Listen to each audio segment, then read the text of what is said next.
ஐஸ்வெளிக்கு விளக்கெல்லாம் தேய்ப்போம்னு சாமி ஃபோட்டோ எல்லாமே ஒதுங்க வச்சு எல்லாம் அங்கே தூக்கி வச்சுருக்கேன். அடுத்து இது எங்கள் கன்னி சாமி கும்பிடுவோம் நாங்கள். வருஷம் தை மாதம் சேரீ எல்லாமே அவளுக்கு பிடிச்சது என்னது இல்லாமோ அதை எடுத்து நாங்கள் கொடுப்போம். இந்த கன்னி சாமியை நாங்கள் கும்பிடுவோம், பரம்பரையாக கும்பிடுவோம்.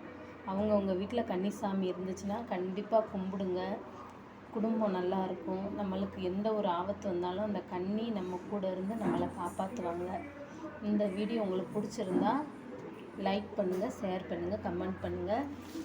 இன்னொன்று என்னென்னா, இந்த கன்னிக்கு நம்ம எல்லாமே அதில் வளையல்லேருந்து எல்லாமே வாங்கி உள்ளே வச்சுருப்போம். எல்லாமே வச்சுருக்கேன் பார்த்தீங்களா. கயிறு, அவங்களுக்கு பிடிச்சது எல்லாமே வைக்கும். அப்போ நம்ம கும்பிடுறதை ஏற்றுக்கிடுதாங்களா அப்படின்னு பார்க்குறதுக்கு தான் ஒரு மஞ்சக்கிழங்க, பொங்கலுக்கு எடுத்த மஞ்சக்கிழங்க உள்ளே போட சொல்லுவாங்க. அந்த மஞ்சக்கிழங்கு தழுத்து வந்துச்சுன்னா கன்னி நம்ம கும்பிடுறதை ஏற்றுக்கிட்டாங்க, கன்னி நம்ம கூட துணையாக இருக்காங்க, கன்னி இருக்காங்க, நம்ம கும்பிடுதோம் அவள் ஏற்றுக்கிட்டாங்க, கன்னி இந்த இடத்துல இருக்காங்கன்னு அர்த்தம். அந்த மாதிரி இந்த வருஷம்தான் நான் போட்டு வச்சேன். இந்த பார்த்தீங்களா எவ்வளோ முளை கெட்டி வந்திருக்குன்னு பாருங்கள். இத்தனைக்கு காஞ்ச மஞ்சள் கிழங்கு தான் போட்டேன். பொங்கலுக்கு நம்ம மஞ்சள் கிழங்கு வைப்பாங்களா, அதில் ஒன்று கிடந்துச்சு. என்னோட சந்தேகம், சரி போட்டு வைப்போம் அப்படின்னு நினச்சி போட்டு வச்சேன். இன்றைக்கி க்ளீன் பண்ணையில் சரி திறந்து பார்ப்போம்னு ஒரு ஆசை. திறந்து பார்த்தேன், இங்கே பாருங்கள் எப்படி முளை விட்டு இருக்குன்னு பார்த்தீங்களா. அது மாதிரி நம்ம குடும்பத்தை காக்கிற கன்னியை கடைசி வரைக்கும் கும்பிடுங்க.